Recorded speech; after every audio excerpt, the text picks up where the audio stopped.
I'm a lyrical genius. But I'm giving up myself and my ego to say hands down, this brother right here is amazing.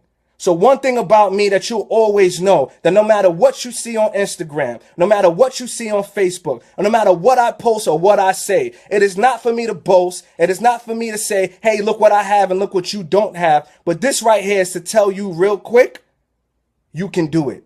So believe. You said a verse? I'll let my man kick that verse right now for you. I'll leave my verses for the album. This is about him right now. Hey, yo, it's hard to speak about race without sounding whiny. No matter the time and place, it always seems untimely.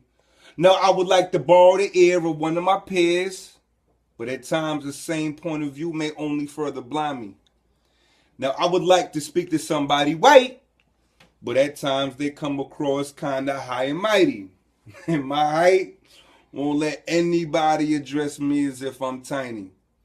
Conversation typically goes like this. Why do black people do X, Y, and Z? Now this part is me. It's cause of A, B, and C. This part is them. You're not even black, so why do you care? So if it takes one drop of blood to make you black, I ask how long ago did it take for that burden to be shared? According to the census, Puerto Rican isn't a race. That is an ethnicity. So for the sake of this survey, the complexities of my people are met with simplicity. I try to get them to listen to me.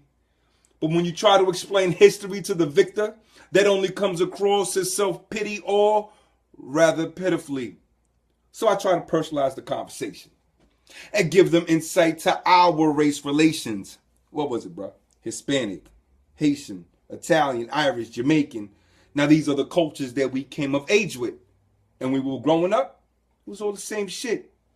But now it seems as if the world has gone mad, trying to understand the matrix in the absence of imagination. They tag haves as favorites, have-nots as jaded. Hashtag trending topics on Facebook as if that is the true face of our nation. Basically, the morals I was raised with transcend this conversation.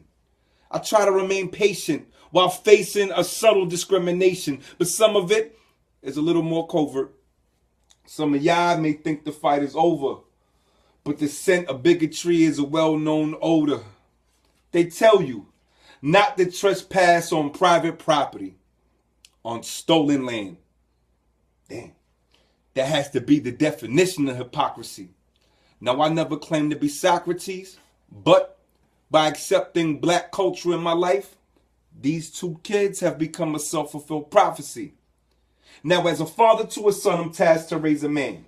I learned a lot from my dad, but the task at hand he may not understand. Because I'm a Puerto Rican, they gotta raise this beautiful black man. But for all those who truly understand, there's no color blame. Because virtues are transparent. And no matter how much he can't stand it, one day he'll appreciate having both parents. No person is an island, but every man is a planet. And the two cultures that converge in his soul speak the same language. I try to explain historical anger while remaining sanguine and let you know that day in and day out, it won't be the same shit. Sorry. The conversation needs to be adjusted. Pay attention, because the conversations had in private are very different than the ones had in public. Cup if your ideals, because you could ask Trayvon Martin, Poppy. Even good judgment can't guarantee you justice. See that? Two lyricists sharing the same type of bloodline. So all of y'all that say y'all different, I want to show y'all something. Can y'all stand behind me for a second? See these two behind me right here? These are his two wonderful kids, right? And you see them on Facebook. He's always talking about them. So every time you have that situation where you want to be greedy and you want to talk about yourself, or you want to talk about stress, or you want to talk about your everyday to day, or you want to talk about what you don't have, and what you want to gloat and talk about things that you do have, everything. I want you to see these two faces behind me. Because guess what? When you say goodbye, these are the people that's going to take on the next torch. So give them something that you can pass down. Don't complain. Don't teach them how to complain. Don't teach them how to hate. Don't teach them the difference of race. Because guess what? The Latino blood, the black blood, all of that is all in us. And if I tell you everything I'm mixed with, you will be hype about it. So remember that. Don't ever judge a book by its cover. Don't ever say you can't do it. And don't ever talk negativity. Because guess what? It's going to be passed down to these beautiful kids. These kids right here, I just met them for the first day when Mario brought them down. But I love them with all my heart. Why? Because I followed them on his Facebook. And I see the way they talk with each other. I see the way they joke with each other. I see the way they play with each other.